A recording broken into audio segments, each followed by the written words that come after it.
going to talk again about The Great Escape.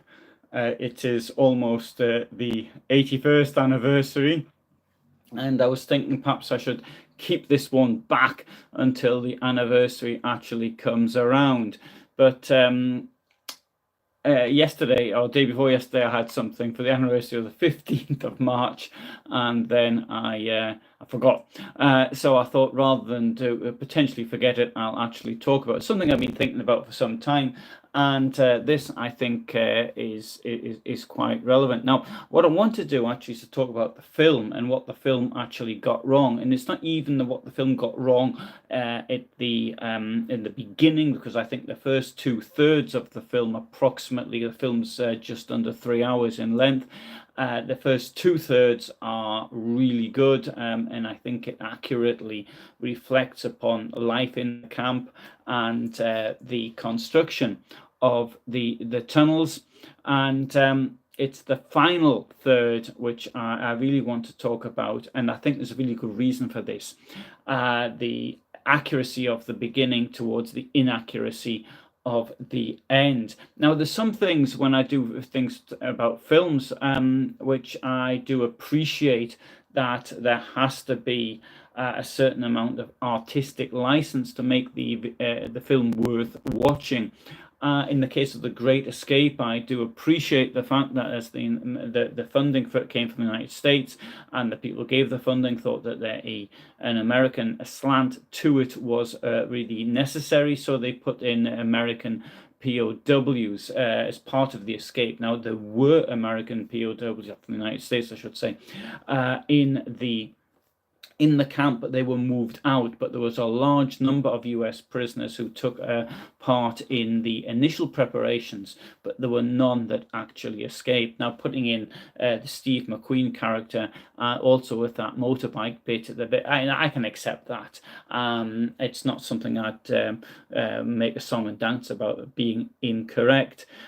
There's something which happened in this film, which happened in many others, and that's making people fictitious, the fictitious characters. And this is done for two reasons that I can see. The first is because it's potential legal problems if you use real names. So at least then by pretending it's a fake place, then they've got plausible deniability.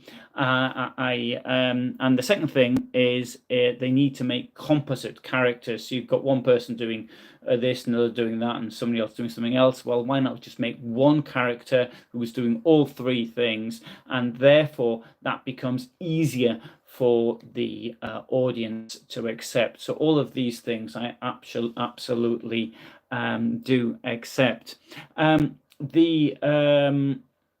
However, there's also other things which I think we also need to bear in mind.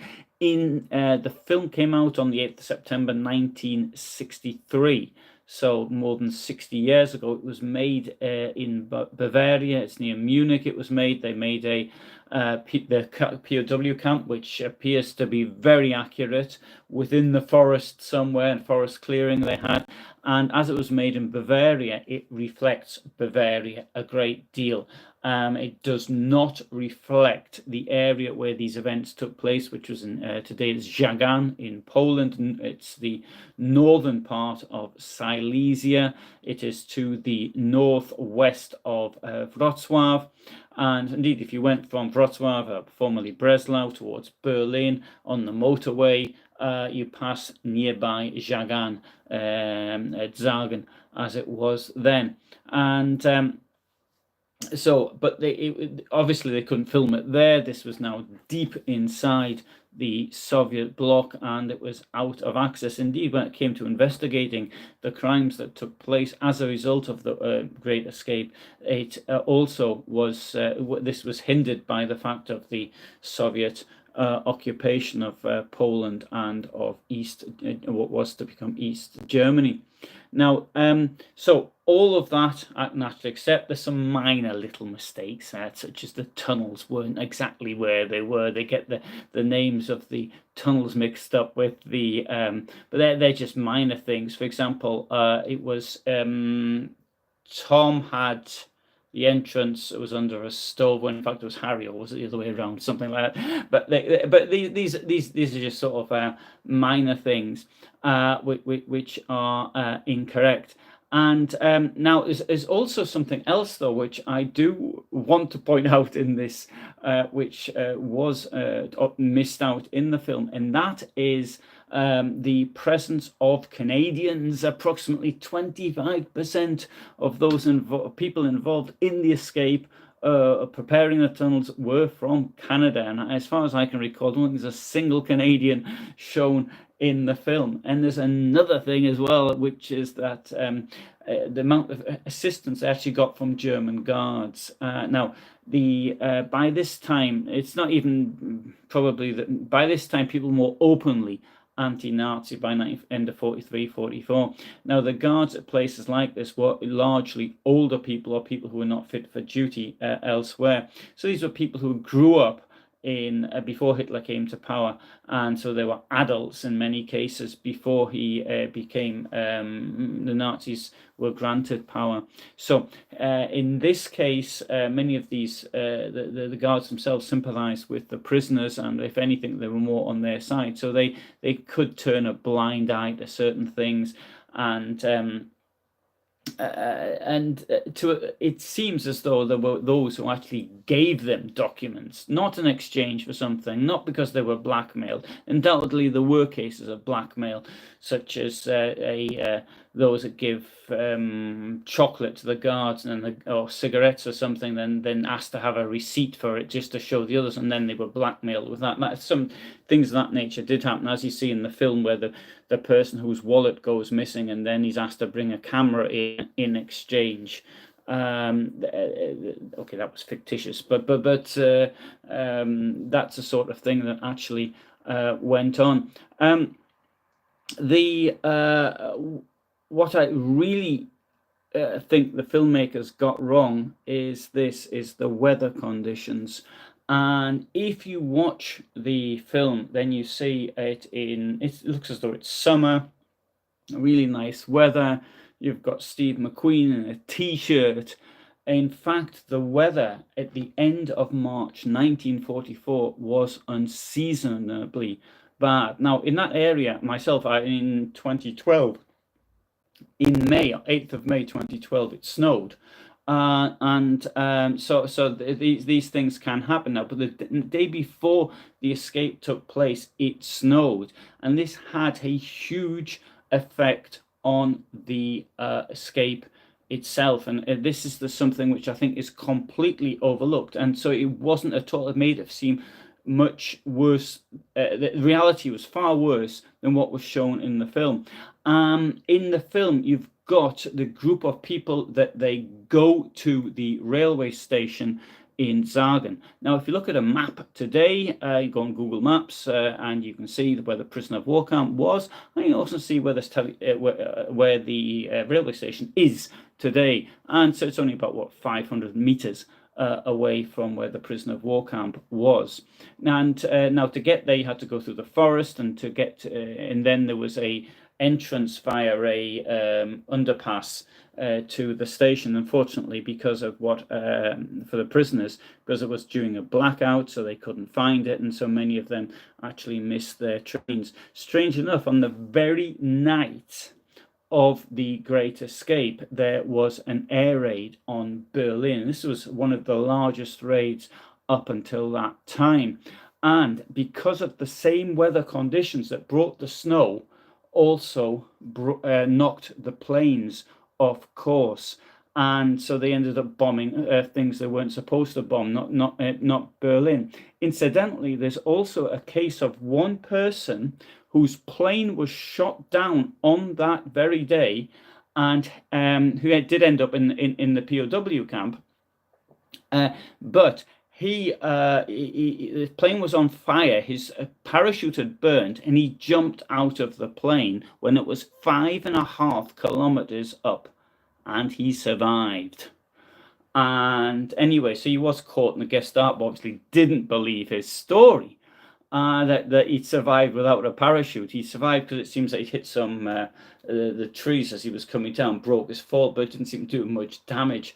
And anyway, in the end, the Gestapo did believe, and when they did find the remains of the plane, which included, I think, remains of the parachute. So that was quite miraculous fall. There have been, incidentally, falls of greater, twice as high. There was a woman on Yugoslavian Airlines flight, I think this was in the 70s, who actually fell twice as far as that, and she survived.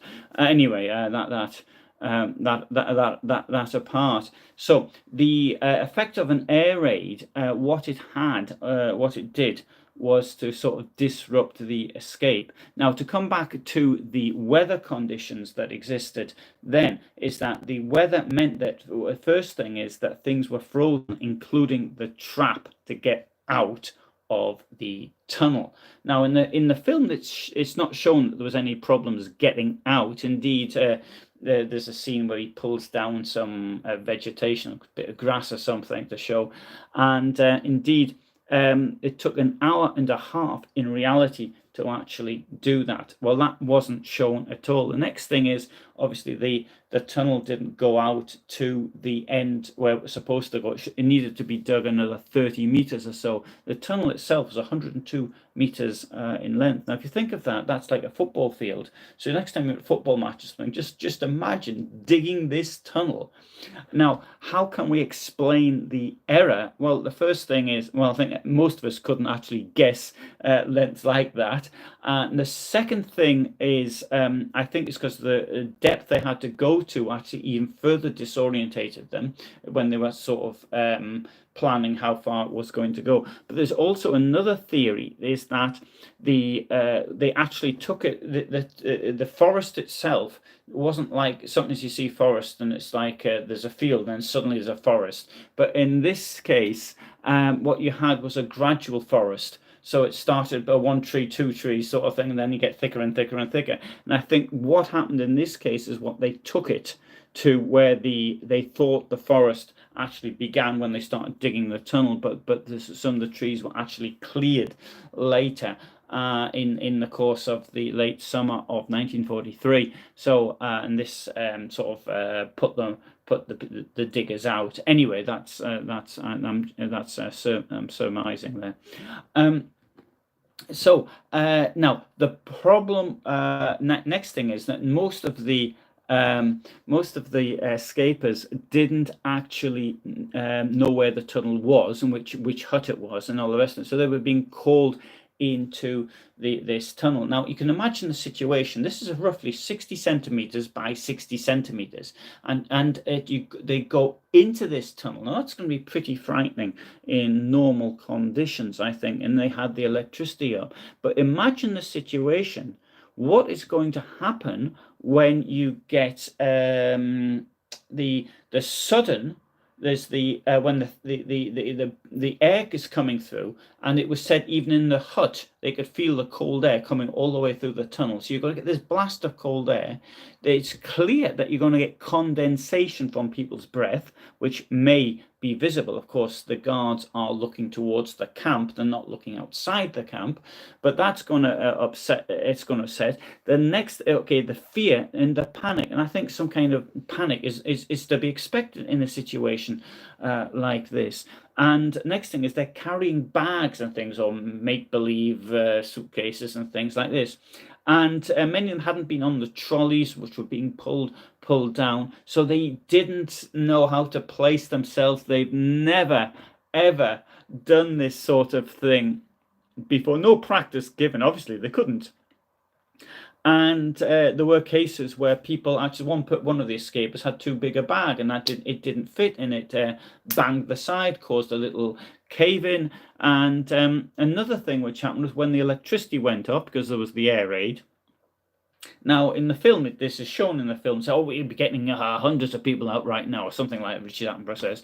And but there was one person inside who did panic. He couldn't do it. And I think that was relatively accurate, but that is the sort of thing you can really imagine happening in a situation of that nature. Now, when they got out of the tunnel and it was short, what happened was this: is then they had to sort of slide along the ground.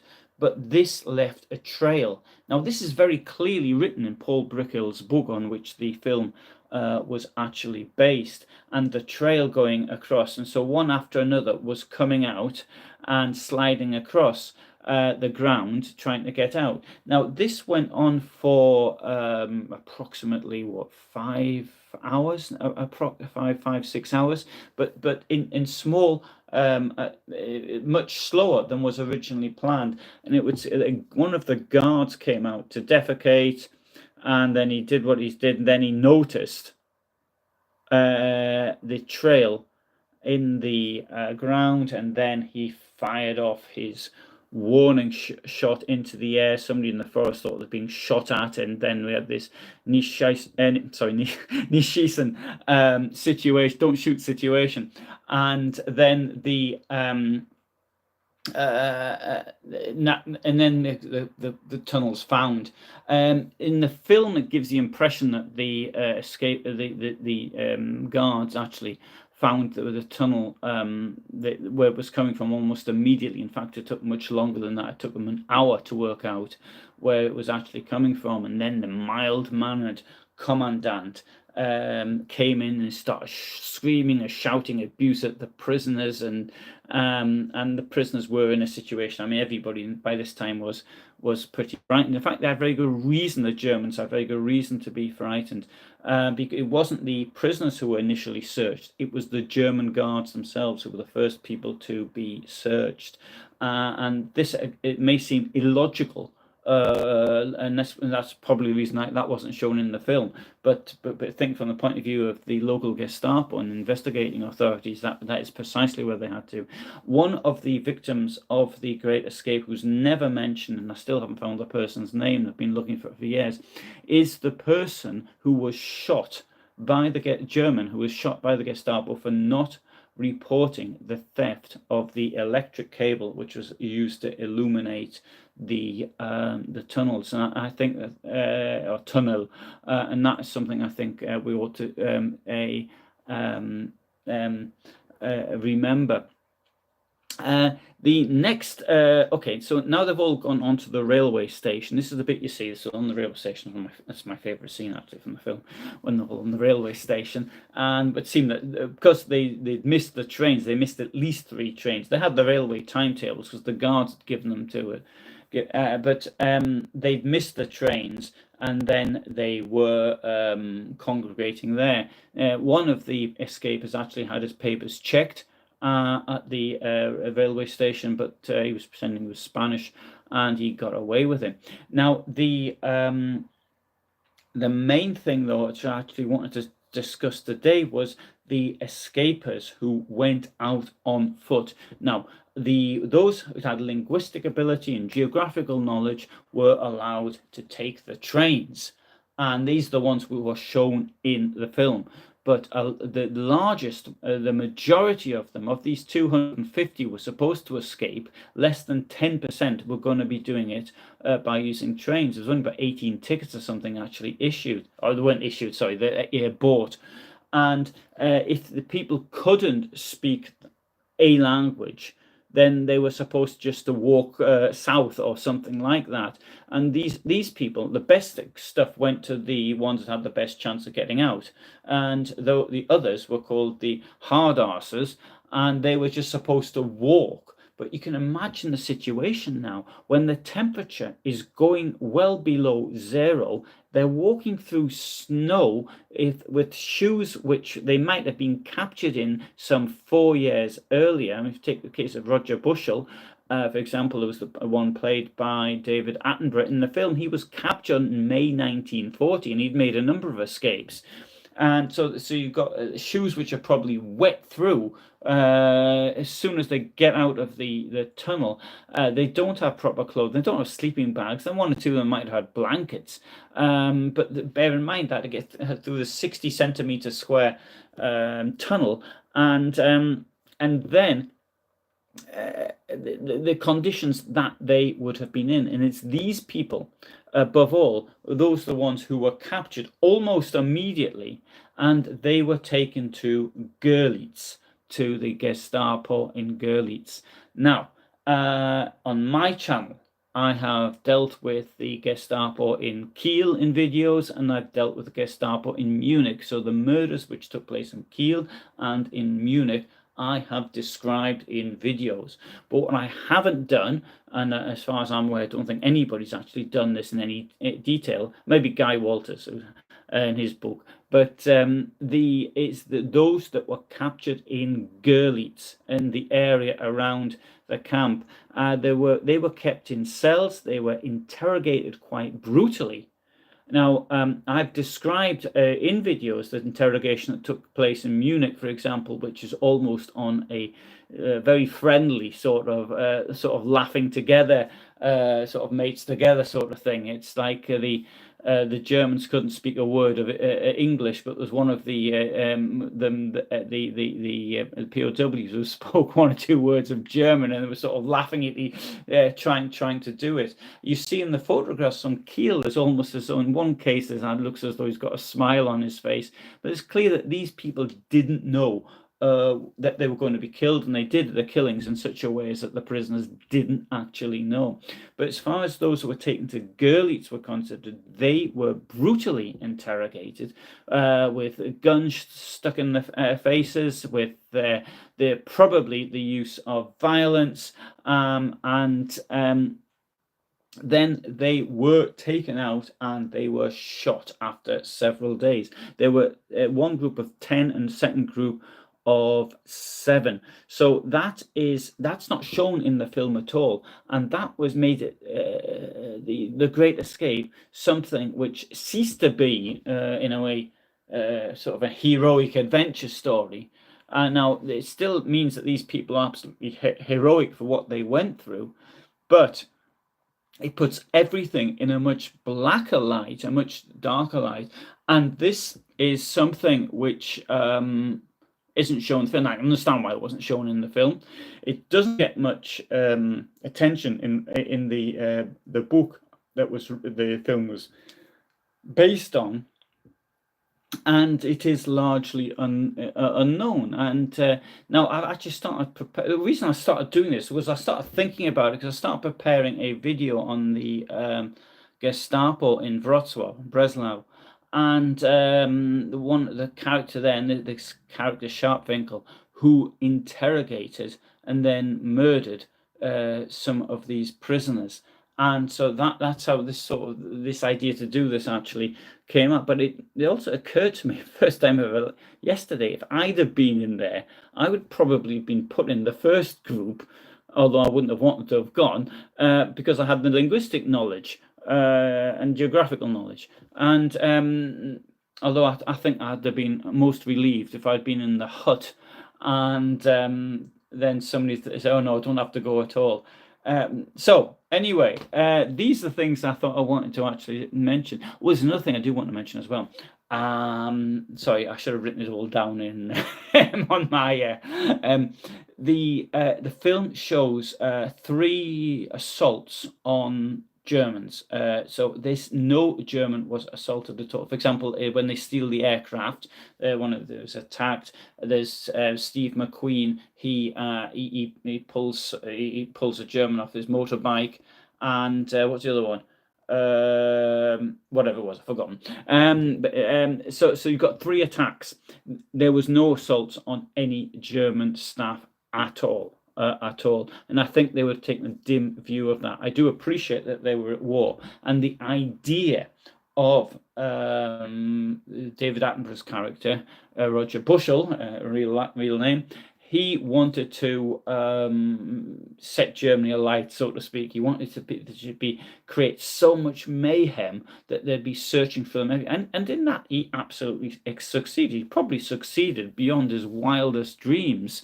The fact that even Hitler knew about it, and the fact that these people actually ordered to do the killings. Niebuhr was ordered to do the killing of the 50 POWs, which was decided. In fact, Hitler only said, first of all said kill them, and then he said kill a majority. Well, the majority would have been 38.